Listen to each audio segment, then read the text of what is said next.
இன்னைக்கு சாரீல ஒரு அழகான ஒரு லெஹங்கா மாதிரி தான் நம்ம வந்து ஸ்டிச் பண்ண போகிறோம். இது வந்து லாங் ஃப்ராக் மாதிரி தான் இருக்கும். ஆனால் வந்து பார்க்குறக்கு பேனல் கட் போட்டு தான் நான் வந்து ஸ்டிச் பண்ணியிருக்கிறேன். இதுக்கு பார்த்தீங்க அப்படின்னா ஃபஸ்ட்டு நான் கொஞ்சம் எம்டியாக இருக்கிறது, அதாவது அந்த பார்டர் இல்லாமல் வர துணியை மட்டும் தனியாக கட் பண்ணி எடுத்துக்கிட்டேன். இந்த இதில் பார்த்தீங்கன்னா கொஞ்சம் மட்டும் இந்த மாங்காய் போட்ட மாதிரி இருக்குது அப்படிங்கிறதுனால அந்த பிளேஸை மட்டும் ஸ்லீவுக்கு நான் வந்து எடுத்துக்கிட்டேன்.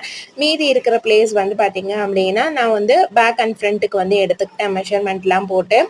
மீதி இருக்கிற கிளாத் எல்லாத்தையுமே வந்து நான் வந்து ஒரு 3.5 இன்ச் பக்கம் 3.5 மீட்டர் வந்து பாவாடைக்காக தான் வந்து எடுத்திருக்கிறேன். அந்த பாவாடை வந்து பார்த்தீங்கன்னா நமக்கு நல்லாவே வந்து கொஞ்சம் அகலமாக இருக்கிற மாதிரி இருக்கும்.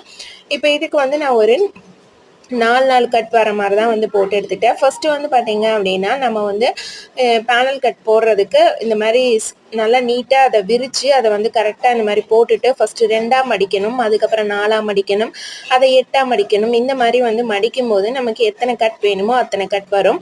அதே மாதிரி வந்து இதோட சென்டர் பாயிண்ட் மார்க் பண்ணிவிட்டு அந்த சென்டர் பாயிண்ட்லேருந்து 2 சைடு நமக்கு வந்து எவ்வளோ வேணுமோ, நம்ம மேலே டாப் கட் பண்ணோம் இல்லைங்களா, அந்த டாப்க்கு எவ்வளோ வேணும் அப்படிங்கிறத மெஷர்மெண்ட் எடுத்துக்கிட்டு 2 சைடுமே நமக்கு பிடிச்சு தைக்கிறது போக மீதி வந்து இருக்கிறது கரெக்டாக வருமா அப்படிங்கிறதையும் வந்து நீங்கள் ஒரு கால்குலேட் பண்ணி பார்த்துக்கோங்க. இப்போ நம்ம இதோட ஸ்டிச்சிங் வந்து ஃபுல்லாக பண்ணிடலாம். இதுக்கு பார்த்தீங்க அப்படின்னா நான் ஃபஸ்ட்டு வந்து நம்ம கட் பண்ண பேனல்ஸ் எல்லாமே வந்து ஒன்றா நான் ஜாயின் பண்ணிட்டேன். டபுள் ஸ்டிச்சஸ் போட்டுக்கோங்க, அப்போ தான் வந்து பிரியாமல் இருக்கும். நீங்கள் ஓவர்லாக் போடுறதுனாலும் போட்டுக்கலாம். இது கொஞ்சம் மெல்லிசான கிளாத்தாக இருக்கு அப்படிங்கிறனால ஓவர்லாக் போட்டால் உள்பக்கம் அப்படியே தெரியும் அப்படின்ட்டு நான் வந்து ஓவர்லாக் யூஸ் பண்ணல, டபுள் தையல் மட்டும் போட்டு விட்டுட்டேன். பேக் பார்த்தீங்க அப்படின்னா பேக் அண்ட் ஃப்ரண்ட் ரெண்டுமே வந்து அப்படியே நார்மலாக வந்து ஸ்டிச் பண்ணி திருப்பி விடுற மாதிரி தான் இது பண்ணியிருக்கிறேன். இதுக்கு பார்த்தீங்க அப்படின்னா அதிகமாக நெக்குக்கு எதுவுமே நான் டிசைன் பண்ணலை.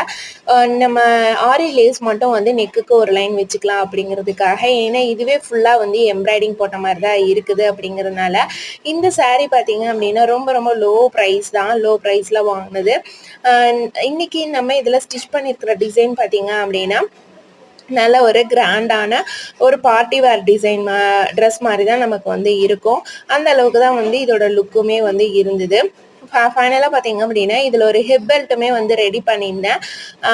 க்ரீன் கலர் பார்டர் வருது இல்லைங்களா, அதில் இதுக்கு வாங்கின ஸ்டிச்சிங் ப்ரைஸ் அப்படின்னு பார்த்தீங்கன்னா எவ்வளோ வாங்கலாம் அப்படின்னு பார்த்தீங்கன்னா நான் வந்து 300 ருபீஸ் வந்து இதுக்கு ஸ்டிச்சிங் ப்ரைஸ் வந்து வாங்குவேன். நம்ம இதுக்கு மேலே இன்னும் எக்ஸ்ட்ராவாக ஏதாவது ஒர்க் பண்ணுறோம் அப்படின்னா அதுக்கு தனியாக வந்து நம்ம வாங்கிக்கலாம். இப்போ இந்த தனியாக சிங்கிளாக இருந்த பார்டரையும் ஒரு பக்கத்து பார்டரையும் பிரித்து டபுள் சைடு வர மாதிரி நான் அந்த மாதிரி அட்டாச் பண்ணிட்டேன். ஃபைனலாக இதுதான் இதோட அவுட்லுக்கு. இன்னும் கொஞ்சம் மீதி கிளாத் இருந்தது, அதை வந்து ஷாலாக யூஸ் பண்ணிக்கலான் இருந்தேன். தேங்க்ஸ் ஃபார் வாட்சிங் ஃப்ரெண்ட்ஸ். பை.